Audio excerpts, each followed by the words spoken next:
Welcome. This is about the searchers' relationship with the House Un-American Activities Committee. One of the ugliest instances in our modern American history that might just be being eclipsed pretty soon, but let's hope not, is a thing called House Un-American Activities Committee. Although most people associate the Red Scare with the era of Joseph McCarthy from the 1950s, in fact, there were two major Red Scares. The first Red Scare took place during World War I. After the Bolshevik Revolution in Russia, during the First World War, fear of communism reached its height. In the period after the Second World War, Americans were increasingly concerned that the anti-democratic and totalitarian nature of communism would spread and even infiltrate the United States. One of the common traits shared by both Red Scares was red baiting, the practice of identifying and attempting to out or uncover suspected communists within the United States government. One of the chief conduits for ferreting out communists was the House Un-American Activities Committee. Although it had been first formed in 1938, it reached the height of its power, and some would say its insidious purpose, during the 1950s Red Scare. Southern politicians often branded political subversives with whom they disagreed as communists. In Alabama and Mississippi, for example, the NAACP, which was a civil rights organization, was banned as a communistic influence. The second Red Scare perhaps took its greatest toll on artists and entertainers, people like Paul Robeson, Arthur Miller, and others who were unable to work because of being branded as suspected communists or communist sympathizers. After World War II, our former allies, the Russians, the communists, quickly became our enemies. And there was a very famous senator who, with absolutely no basis in fact, made the statement that communists, Russian agents, were infiltrating America. They focused on Hollywood. They said Hollywood was secretly a bunch of communists who were trying to do the Russians' work and make us into a communist nation. And so they called in actors, directors, writers, many of whom had leftist leanings and were members of the American Communist Party, but were in no way Russian spies. And they forced them to testify in front of this committee. And when they came into this committee, they would say, you have to give us the names of other communists, or your goose is cooked, right? So they basically forced them to snitch on people that they had, say, gone to a communist rally with. And then those people. And so if you didn't, they put a lot of pressure on Hollywood. So basically what they said is, like, we're gonna bring you down, Hollywood elites, Hollywood studio bosses, if you don't play ball with us. And so the studio bosses said, we'll play ball. So you would go in front of the House Un-American Committee, and if you didn't, like, repent for being a communist and name names of other people that you were communists with, they would blackball you, and you couldn't work. Trumbo, and it stars Bryan Cranston of Breaking Bad, playing Dalton Trumbo, who was one of the screenwriters who was blackballed and couldn't work. It's breezy and romantic. Who wrote it? You did, old boy. You stick your name on my labor, hand it into your studio, and we're in business. Look, it is just some luck that I wasn't subpoenaed and blacklisted myself. The hearings are going to start up again soon. I'm going to get cold and canned. Well, then quick, lad. Let's sell this little beauty and split the take 50-50. Ridiculous. I'll take 10%. You'll take 20. No, 30. And that's my final offer. You're the worst businessman ever. I hate the title. Me too. Really, what's wrong with it? The Princess and the Peasant. Yes. Please, Trumbo, it sounds like a puppet show. Well, then change it. I did. Really? You think this title's better? Roman Holiday. I like it.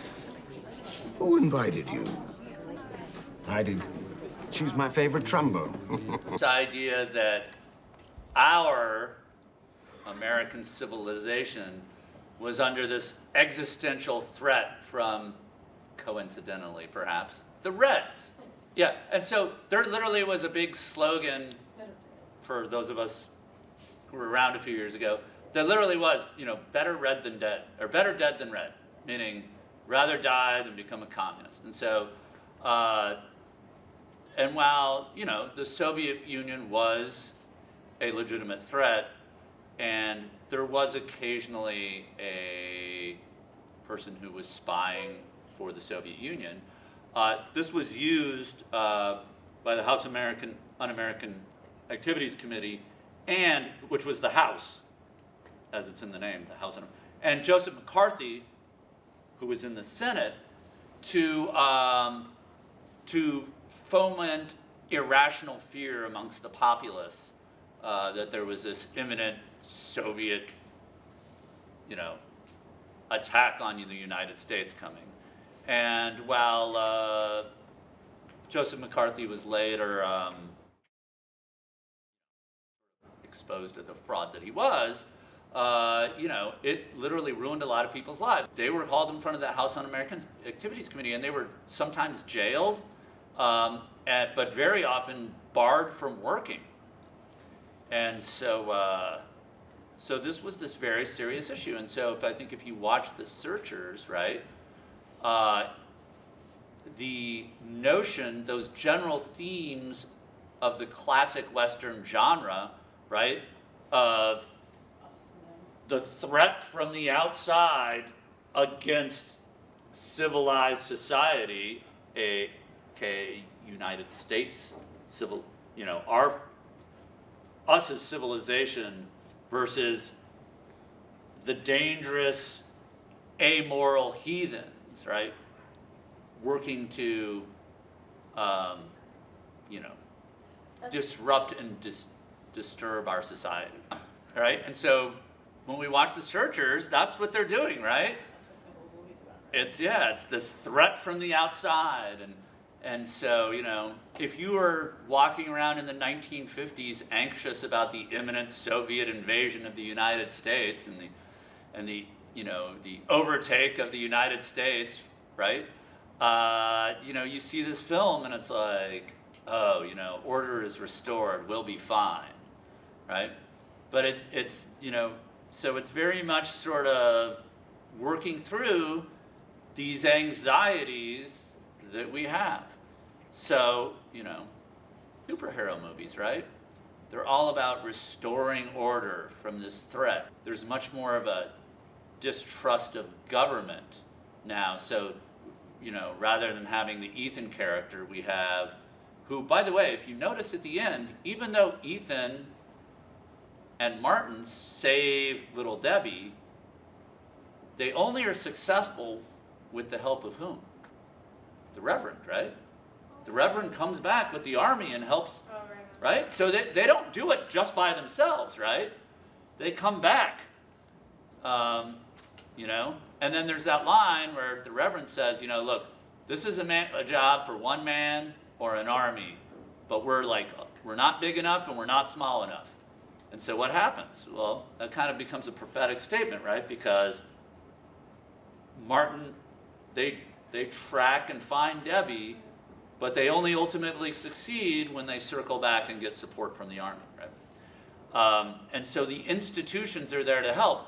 And I think the superhero movies, a lot of times, right, they're sort of, Spider-Man and whatever, aren't they often sort of thought of as like threats by the government? Like even Batman, who's down with like Commissioner Gordon in the TV version that I watch.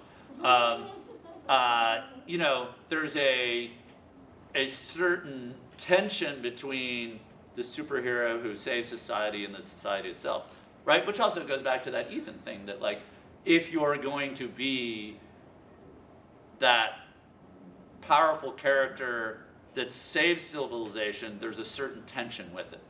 So, one last thing I want to think about in terms of our film studies before we move on. What else we can sort of notice in the Searchers?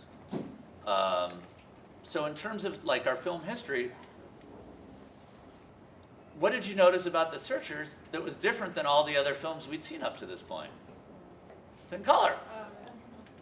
And there's one other thing, maybe not quite as obvious. It was the Searchers was in VistaVision. It's a much different aspect ratio, right? And there was a great fear, particularly in the 50s and 60s, that Russia would preemptively attack us. Little side note on the Cuban Missile Crisis. My father was in the 101st Airborne. During the Cuban Missile Crisis, he was in a plane circling the Caribbean, like his unit was. And the 101st, for you guys who don't know, is a paratrooper division. So had said, we're going in. They were the first line. So they were literally waiting in the air to get the word from President Kennedy. Always big thumbs up to President Kennedy for that one.